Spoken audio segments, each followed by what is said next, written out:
Welcome to TheoTrade. This is Don Kaufman. It's November 19th, 2018, and you are watching the TheoTrade evening video. My oh my, as we come into the closing bell right here, right now, there is the closing bell. The S&Ps are closing down just shy of a 2% decline. Nasdaq takes the brunt of the hit, being down about 3.5%. And listen, if you're not into these gravity points that we have been discussing so readily here at TheoTrade, get into them, because today's trading session literally opened. I mean, this is the opening bell. We opened on the gravity point of 27.31. Throughout the course of the trade, we actually traded within a half a point, okay, of the downside, which happens to be 26.82. That's that line on the screen right there, before actually bouncing slightly off, okay, our gravity point. I would expect in the after hours today that we actually revert right back down and actually sit somewhere at the 26.82 in this evening's session. Now, let's not talk about what's already happened in the market. Let's talk about what's important moving forward, okay? And how we can actually, again, kind of strategize a little bit around this. There's a few really key points to make. Number one, if you're looking at these gravity points, just be mindful of where they exist, okay, and where we could possibly go from here.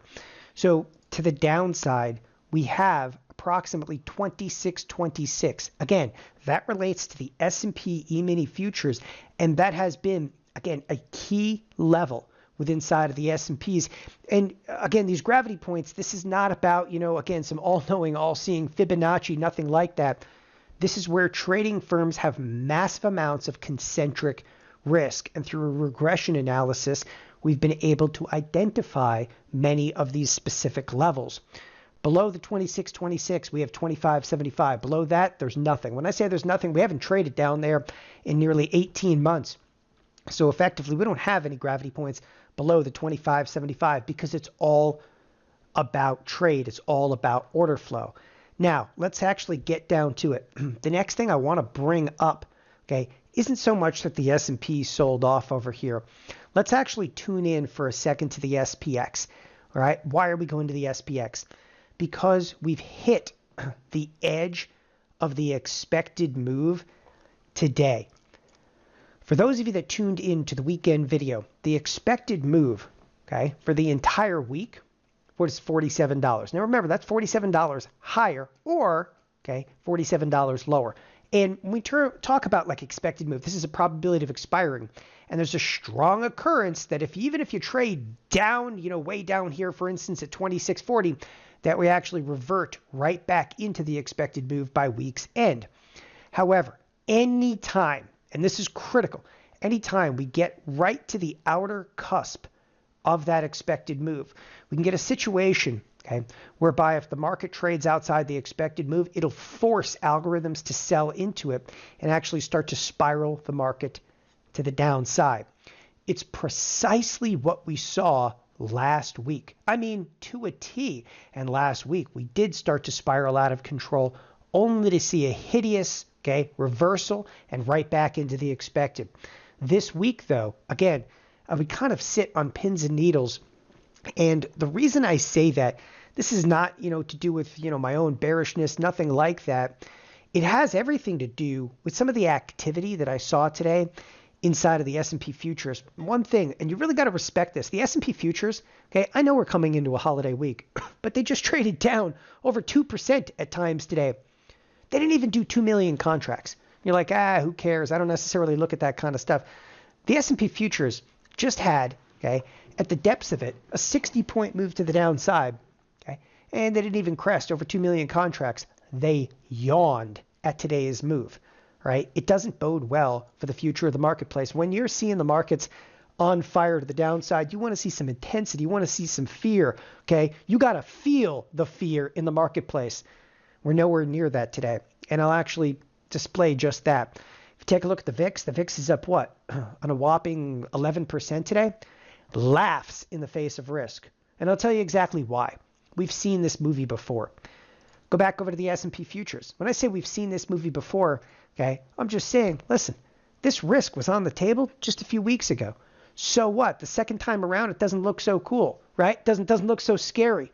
And that's one thing you really have to respect about a marketplace. The marketplace is a very efficient little animal. It learns over time, like, listen, we've already been down here, okay, to the 2682. I've seen this movie, all right? I got the stamp on me. Like, it doesn't make a difference. Nobody really cares. Nobody's going to care till we actually get down to somewhere around 2626. Then they're going to start to be like, oh, you know what? We could be in store for something ugly over here. Obviously, the recent low is 2603.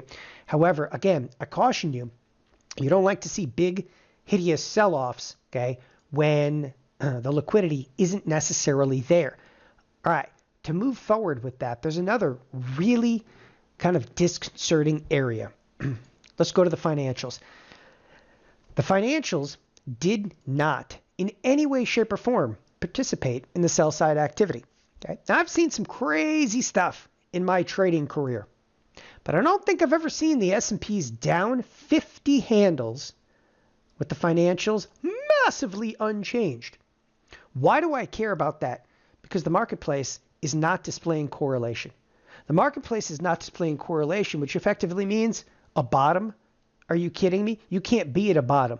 Okay? You don't even know what a bottom is. People, again, you have to feel the fear. You got to see sell-side activity. You got to feel like there is no tomorrow. No tomorrow. The financials were flat. It's effectively one of your biggest sectors over there. And it, again, shrugged its shoulders and goes, we'll get there when we get there. This is, again, this cyclical rotation. But without correlation, you got big problems. And talk about lack of correlation. This happens to be the Dow.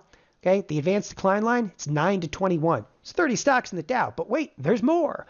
All right, cruise over to the S&P 100. You want to see something really crazy? Yeah, how about this one? The S&P 100, we're down 50 points, okay? And yet, the advanced decline line, I'll tell you what, that ain't half bad.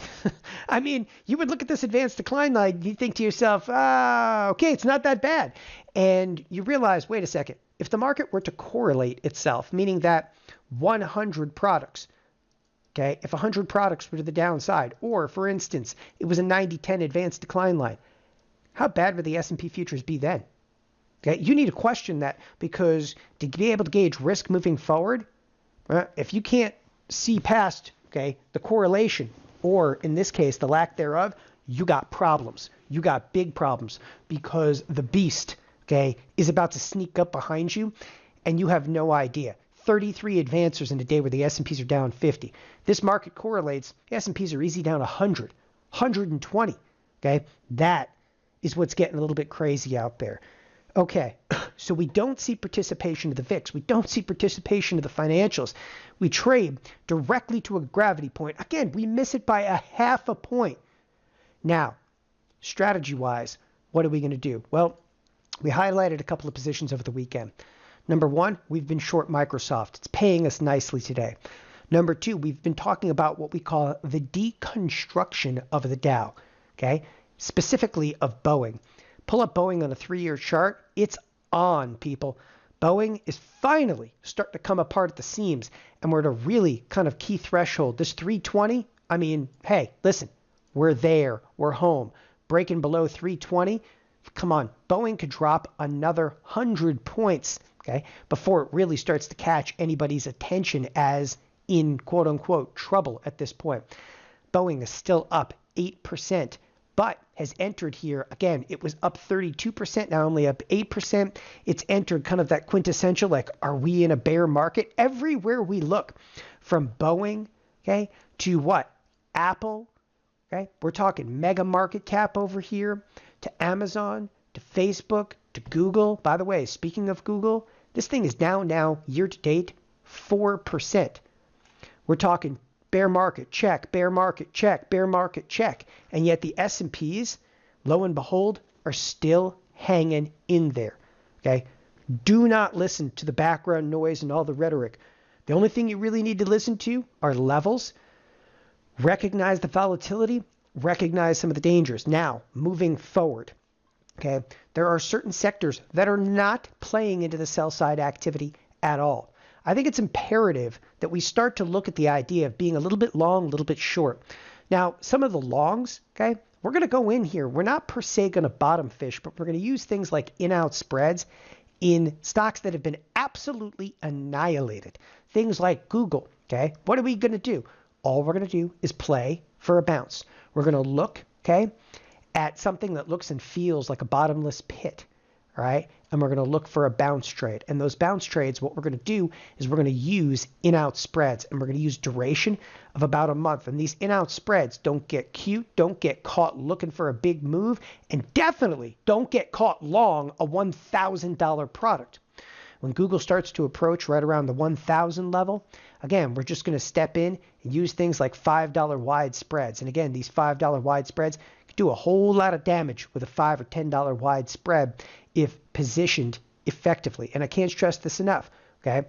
It's knowing the strategy. It's not about the directional bias. Listen, in the next 32 days, okay, I'm willing to stake a bet that Google will bounce sometime in the next 32 days. That's all we ask for with these in-out spreads. In addition to it, okay, this would be the kind of long trade. Now, anywhere you want to point your finger, you could look at Amazon. Amazon, right to the 1,500 level. Okay, take a look at this beast over the last 3 years. All right. Also, you would kind of call it critical kind of levels that it's starting to hit. Finally, we're seeing some damage, okay, to one of the largest market caps pretty much on the street, or should I say, used to be one of the largest market caps on the street, has subsequently was up 70%, now only up 27%. But the reality is, it's still up 27% on a year-to-date basis, which effectively ain't half bad. Okay, what are the individual stocks that remain resilient? Well, here you got to start to pay attention. Stuff like Coke, okay? And you're like, oh, what am I going to do with Coke? Well, we're actually going to be looking to enter into some of these resilient sectors because, number one, they're resilient sectors. For how long? Until we see the market correlated. Number two, these are actually considered low beta products. Low beta means you're supposed to, over time, okay, not move massively versus the S&P, okay? This thing actually has an inverse relationship with the S&P, which is totally insane. But it's not just Coke, okay? We brought this up a lot. It's Verizon. Let's continue on. It's Merck, right?